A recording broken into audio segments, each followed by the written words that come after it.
Ladies and gentlemen, please welcome Callahan Walsh.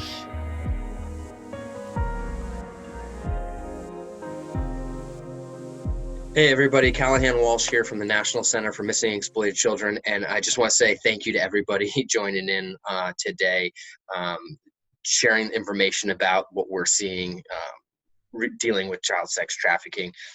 Really want to thank Dr. Richardson and the International Human Trafficking Institute for having me on.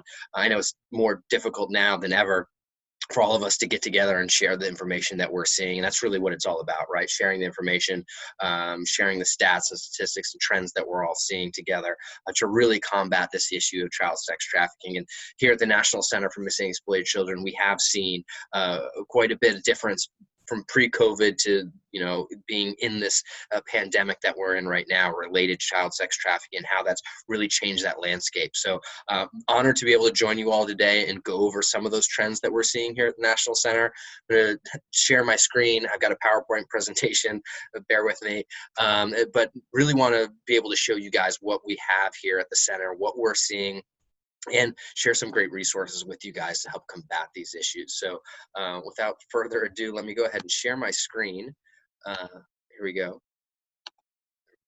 That works. All right. And again, as many of you may know, the National Center for Missing and Exploited Children was actually founded by my parents, John Irving Walsh, back in 1984 after my brother Adam went missing.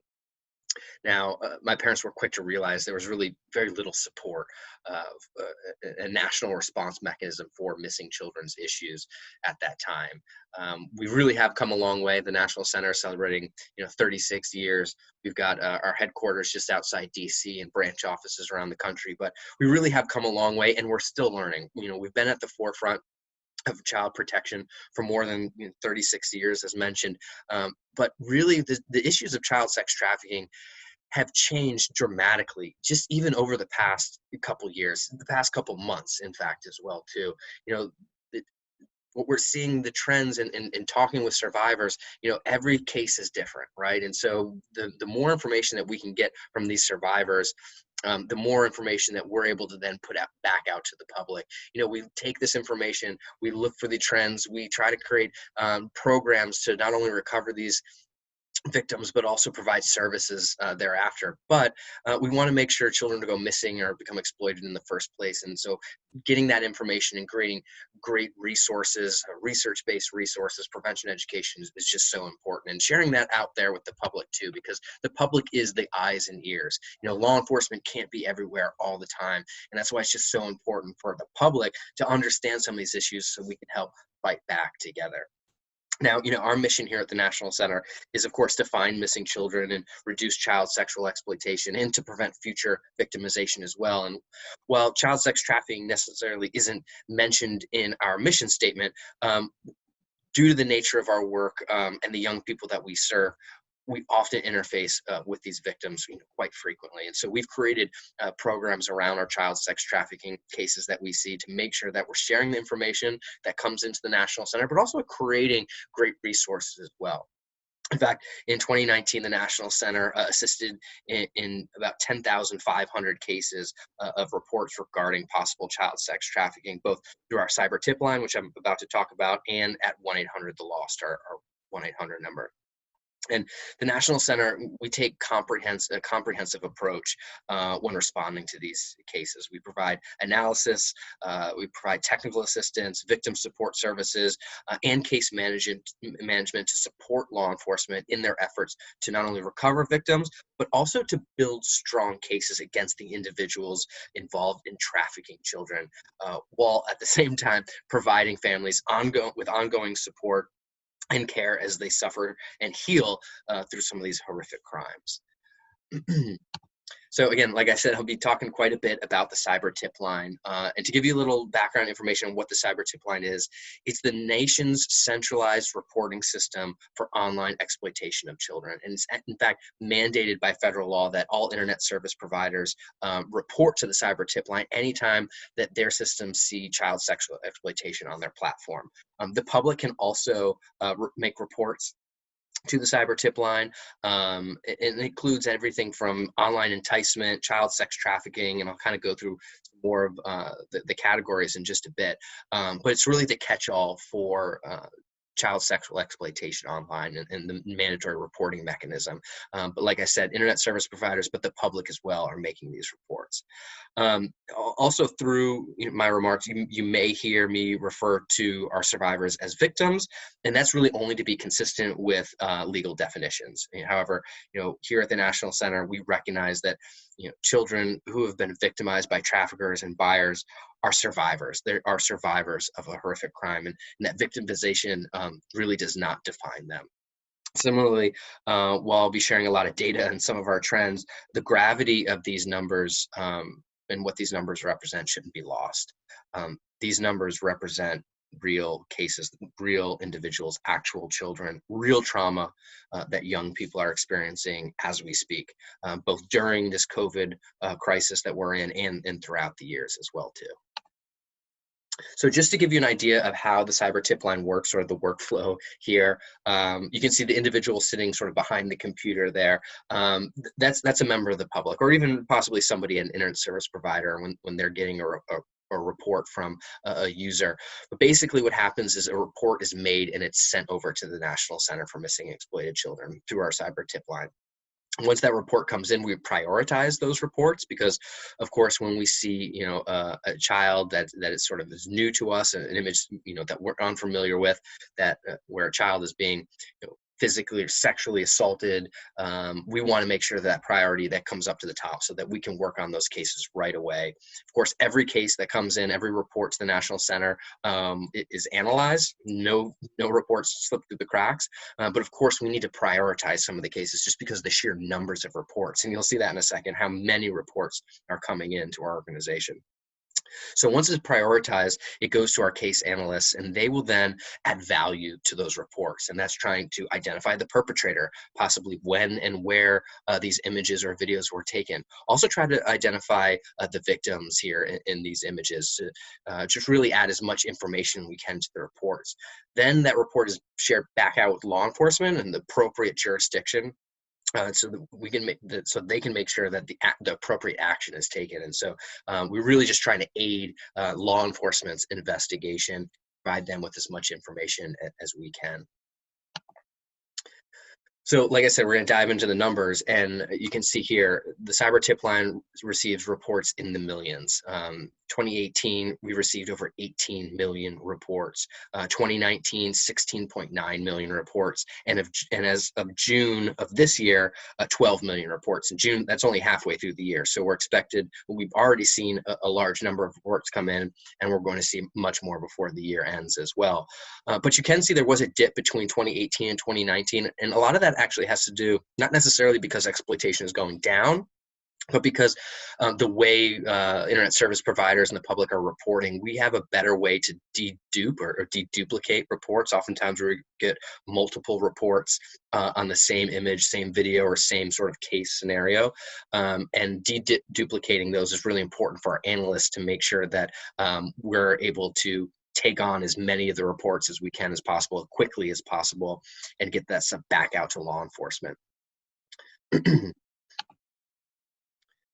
So here we go. You can see the relationship through our analysis of the exploiter to the child that's being exploited.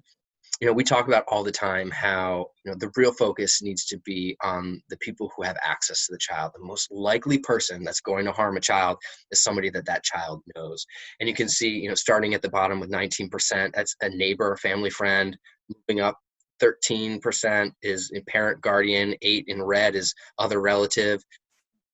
Light yellow is babysitter, mentor, coach. Dark yellow is the guardian's partner. These are people who have access to the child, somebody that the child knows. So again, it's just so important for us to understand the relationship so we can focus on who possibly could be exploiting these children. This is a great breakdown for people to look at. And of course, all this information and much more can be found at missingkids.org. If you want to go take a look at some of the numbers or some of the facts, missingkids.org is a great place to do it. So specifically when it comes to child sex trafficking, these are some of the things that we're seeing here at the National Center. In 2019, we assisted over over 10,500 cases of child sex trafficking. And we get reports from every state, from small towns to large city centers. It's all over. It really is pervasive. It's happening in every community. It's not just the underserved, and it's all of them. However, and we'll talk about some of that in a bit, the underserved communities are at real risk for these types of endangerments for children, and we'll get into that in a bit. The cases do include both male and female. There's misconceptions around that, children who are sex trafficked are only girls, but in fact, we do see boys trafficked as well. And the average age is 15 of the cases that we're seeing at the National Center. Of course, some younger and some older, but 15 is a very young age to be trafficked. And it's just so unfortunate to see the cases come in for these young kids who are being trafficked. And I also want to focus on our endangered runaways. So at the National Center, the majority of cases of missing children that come in to the National Center, because children can go missing many different ways, are actually endangered runaways. Of the nearly 26,300 endangered runaway reports to the National Center in 2019 alone, 1 out of every 6 were likely victims of child sex trafficking. And we know child sex traffickers are targeting these children. And really, that's why it's our responsibility to make every effort to recover them and bring them home safely.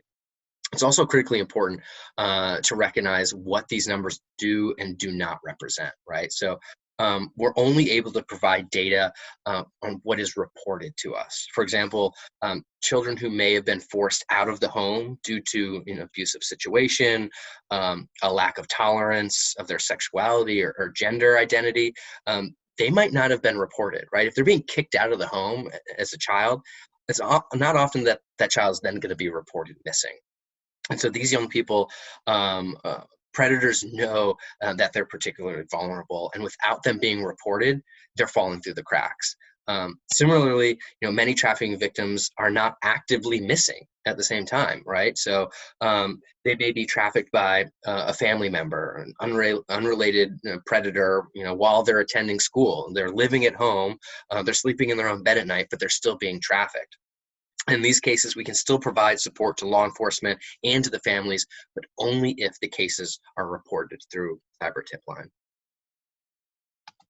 Again, and then that's why, stressing the reporting, we talk about this all the time, why reporting is just so important. We can only help those individuals who are reported to us. Okay, so this is a little bit of a breakdown on the child sex trafficking victim demographics, both racial and gender. And these percentages are based on 26,000 missing children's cases that we took in at the National Center involving possible child sex trafficking victims between January 1st, 2004 and December 31st, 2019. And as I mentioned before, I'm sure many of you are not particularly surprised to hear that the numbers indicate that children of color, particularly Black children, are disproportionately identified as likely trafficking victims. As you can see here, 40.6% of children reported to NCMEC and identified as likely sex trafficking victims were Black. Now, and I think the U.S. Census data states that Black children represent about 13 to 14% of the total U.S. child population.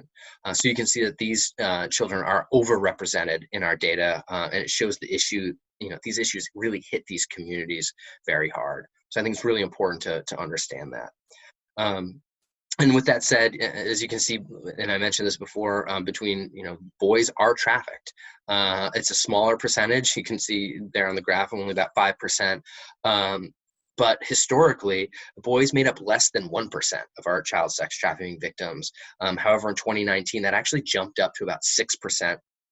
And now we don't know whether the increase is due to more awareness about male victimization, better identification, or increased victimization. But what we do know is that all child exploitation is underreported. And then sexual exploitation of boys is even more underreported than girls. Again, stressing how important it is to report these types of crimes.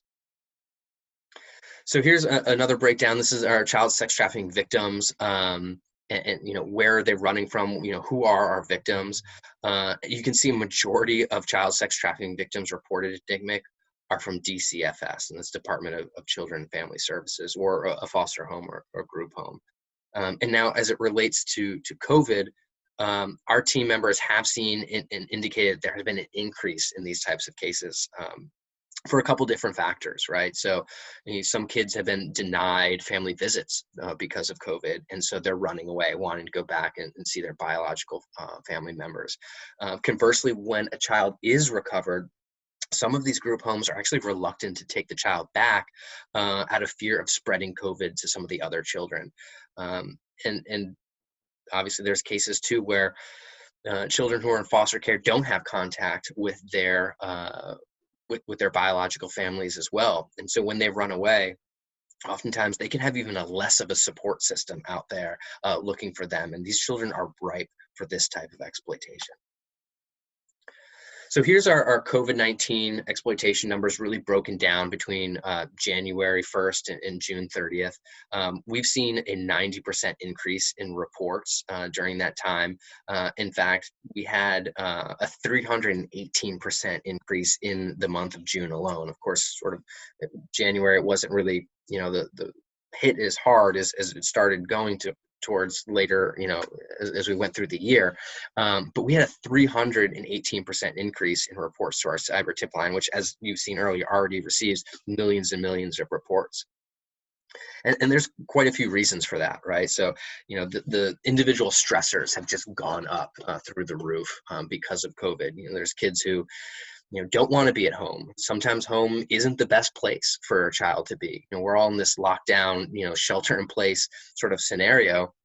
And for many kids, home might not be the best place, and so they run away. Or they want to see their boyfriend or girlfriend, and so they run away because of that. There's just so many additional stressors.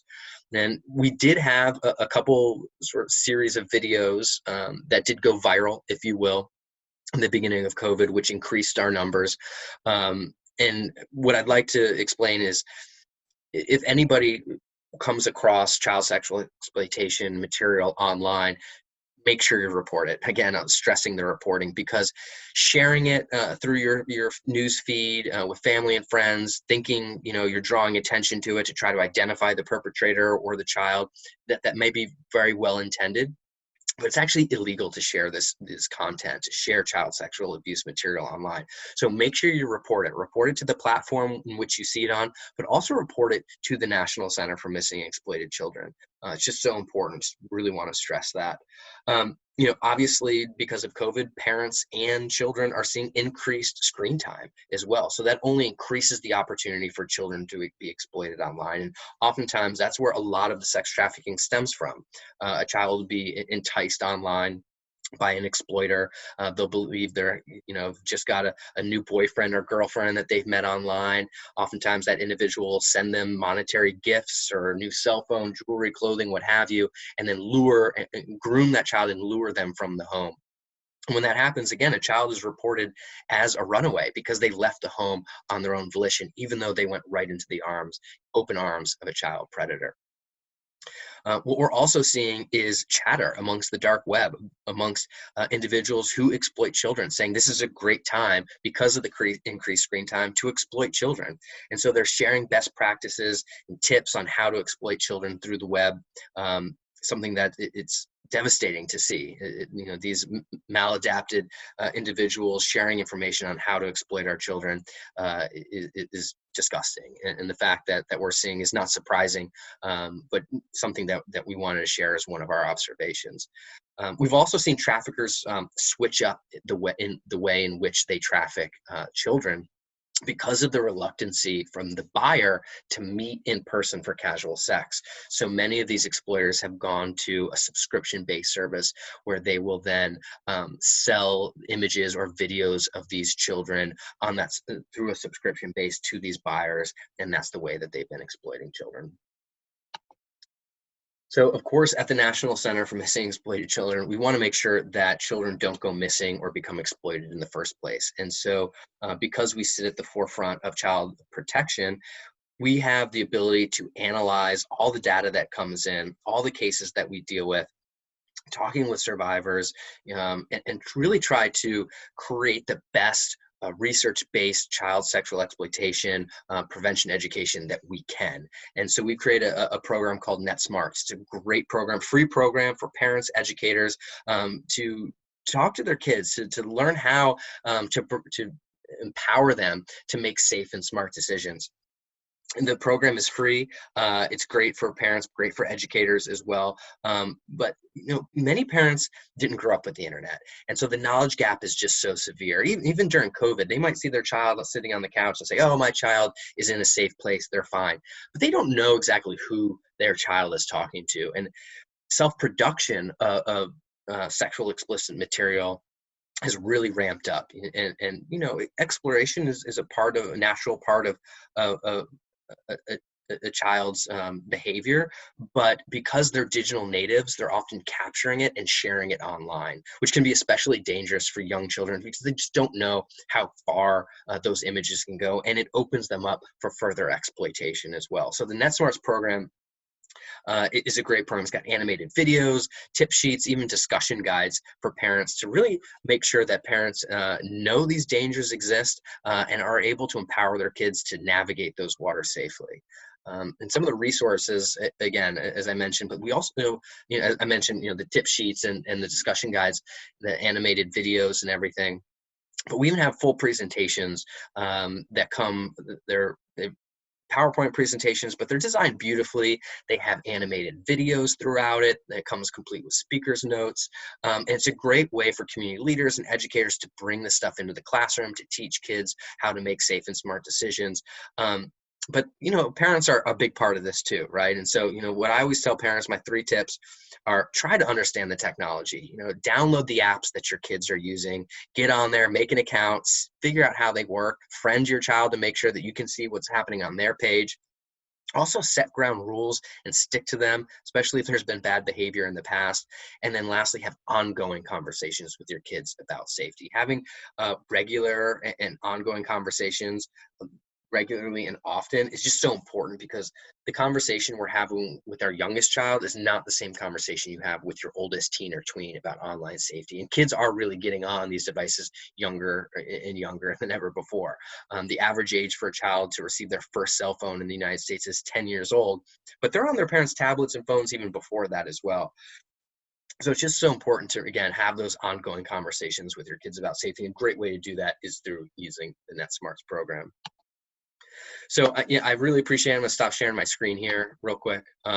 Again, really appreciate the time you guys, just joining in, just sitting here and listening to the information shared by myself and the other individuals. You're already taking the first step to help combat child sexual exploitation online and child sex trafficking. It's really about sharing this information, not operating in a bubble. But again, I want to thank Dr. Richardson and the International Human Trafficking Institute for having me on. I do want to plug one thing before I go. The National Center for Missing and Exploited Children has an annual gala every year called the Hope Awards. And it's really an incredible night. We honor the courage our survivors, shine a white hot spotlight of resiliency in the face of darkness. And normally we have that, as a sort of closed event, but because of COVID, we're going to do it virtually, and we're opening it up to the whole nation, the whole world, as a matter of fact. And we're having it on Facebook. It's October 1st. It's today at 8 p.m. Anybody can join in, so go ahead. Please join us tonight at 8 p.m. for Hope Live. We've got some great celebrity guests. We've got great musical performances, but of course, we've got some incredible stories of resiliency, of courage, and of course, hope. And I just really want to share that with you all. Hope you all join us for Hope Live. So again, thank you so much to the International Human Trafficking Institute for having me today. Thank you, Dr. Richardson, and I'm going to sign off here. All right, thanks again.